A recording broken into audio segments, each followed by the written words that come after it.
Hello bachcho, let's read the question. The question says find the mismatched pair. Option 1 interference competition Abingdon tortoise and goat in Galapagos Island. Option 2 competitive release visiting flamingos and resident fishes in shallow South American lakes. Option 3 resource partitioning 5 closely related species of warblers living on the same tree. Option 4 competition superior barnacle Balanus dominates and excludes smaller barnacle Cathalamus. Question में हमारे पास option दिए, हमें इनमें से एक mismatched pair को choose करना है. इस क्वेश्चन में हमारा की कॉन्सेप्ट यूज होगा कॉम्पिटिशन. की कॉन्सेप्ट इज कॉम्पिटिशन. कॉम्पिटिशन क्या है? ये एक तरीके का पॉपुलेशन इंटरैक्शन है. It is a type of population interaction. और इस तरीके के पॉपुलेशन इंटरैक्शन में क्या होता है, दो ऑर्गेनिजम्स compete करते हैं रिसोर्सेज के लिए एक दूसरे के साथ. और ये जो कंपटीशन है ये इंटर स्पेसिफिक कंपटीशन भी हो सकता है, यानी कि उन ऑर्गेनिजम्स के बीच में जो दो डिफरेंट स्पीशीज से बिलोंग करते हैं, या फिर ये कंपटीशन इंट्रा स्पेसिफिक भी हो सकता है, विच मीन्स कि ऐसा कंपटीशन जो होता है बिटवीन ऑर्गेनिजम्स जो सेम स्पीशीज से बिलोंग करते हैं. फर्स्ट ऑप्शन की बात करें तो it is interference competition. Interference competition को समझते हैं. इंटरफेरेंस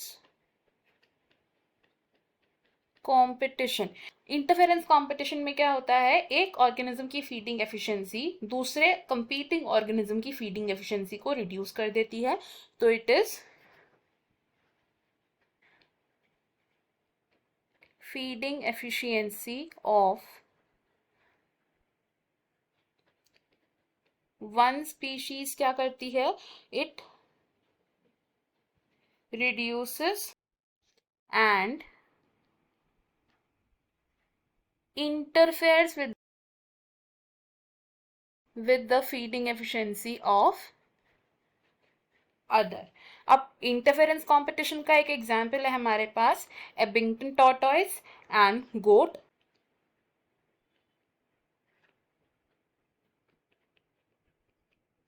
एबिंगटन टॉर्टॉइस एंड गोट एक एग्जाम्पल है इस तरीके के इंटरेक्शन का.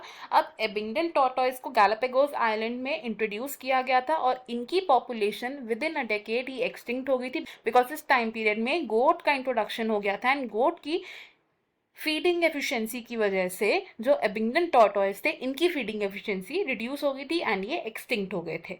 सेकेंड ऑप्शन की बात करें तो सेकेंड ऑप्शन क्या है, it is competitive release. Competitive release. Competitive release होता है जब यूजुअली ऑर्गेनिजम्स compete करते हैं फॉर द सेम रिसोर्स. अब लेट सपोज एक एरिया में दो स्पीशीज रह रहे हैं, टू स्पीशीज रह रहे हैं इन वन एरिया, और इन दो स्पीशीज में से एक स्पीशीज सुपीरियर है और एक है इंफीरियर.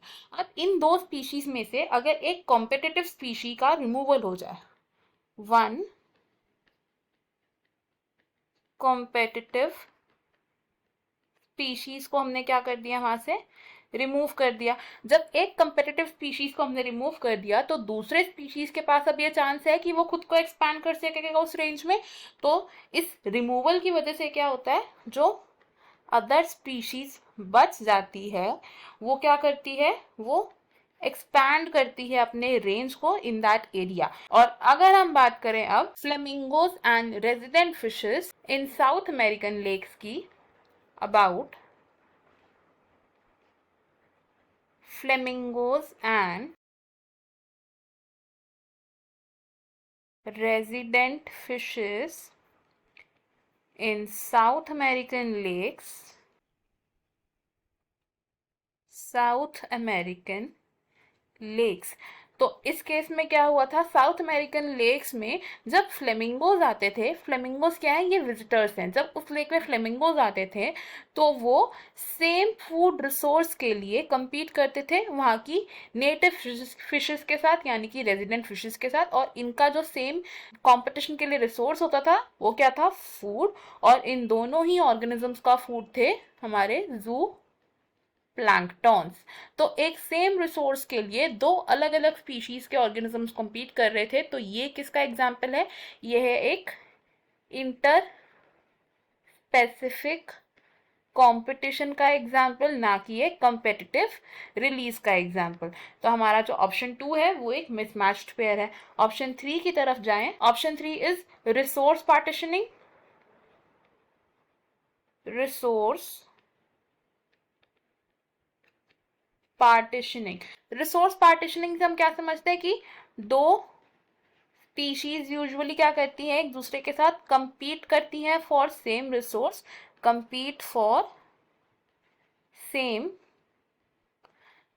रिसोर्स। लेकिन कुछ केसेस में क्या हो सकता है कि ये जो स्पीशीज हैं ये compete करना अवॉइड कर सकती हैं, और ये compete करना अवॉइड कैसे कर सकती हैं? By adapting to different habits, जैसे कि डिफरेंट फीडिंग टाइम्स या फिर डिफरेंट फूड कलेक्टिंग हैबिट्स। तो इस डिफरेंस की वजह से जो कंपटीशन है अमंग द स्पीशीज वो अवॉइड होता है। कंपटीशन इज अवॉइडेड, जिसकी वजह से ये जो स्पीशीज हैं ये कोएग्जिस्ट कर सकती हैं। और इसी का एक एग्जाम्पल है हमारे पास कि वॉर्बलर्स की 5 क्लोजली रिलेटेड स्पीशीज क्या करती हैं, एक ही ट्री पर कोएग्जिस्ट करती है। They live on same tree. अब ये क्लोजली रिलेटेड स्पीशीज एक ही ट्री पर कोएग्जिस्ट करती हैं, तो इसका मतलब कि इनके बीच में कंपटीशन अवॉइड हो रहा है। और इनका जो कंपटीशन है वो अवॉइड किस वजह से होता है? Due to the difference in behaviour and food collecting habits. अब फोर्थ ऑप्शन की बात करें तो फोर्थ ऑप्शन क्या है हमारा? एक कंपटीशन। अब कंपटीशन इंटरस्पेसिफिक भी हो सकता है और इंट्रास्पेसिफिक भी हो सकता है। अब कंपटीशन किस तरीके का पॉपुलेशन इंटरैक्शन है? ये एक ऐसा पॉपुलेशन इंटरैक्शन है जिसमें जो बोथ कंपीटिंग ऑर्गेनिजम्स हैं उन दोनों को हार्म हो रहा है। अब कॉर्नेल ने एक फील्ड एक्सपेरिमेंट परफॉर्म किया था, by Cornell's elegant field experiment. क्या शो हुआ था कि जो लार्जर और सुपीरियर बार्निकल्स हैं, larger and superior barnacles which is Balanus, इन्होंने क्या किया? इन्होंने एक्सक्लूड आउट कर दिया स्मॉलर बार्निकल्स को। दे एक्सक्लूडेड किसको? स्मॉलर बार्निकल्स को। और स्मॉलर बार्निकल्स कौन थे? कैथामेलस। सो हमने यहाँ से क्या देखा कि हमारा मिसमैच्ड पेयर कौन सा है? The mismatched pair over here is option 2, because visiting flamingos और रेजिडेंट फिशेस कॉम्पिटिटिव रिलीज को शो नहीं करते हैं। हमारा option 1, option 3 and option 4 wrong हो जाएंगे बिकॉज ये करेक्ट पेयर्ड मैचेस हैं। फाइनल आंसर है हमारा option number 2। I hope you have understood it well. Best of luck. Thank you.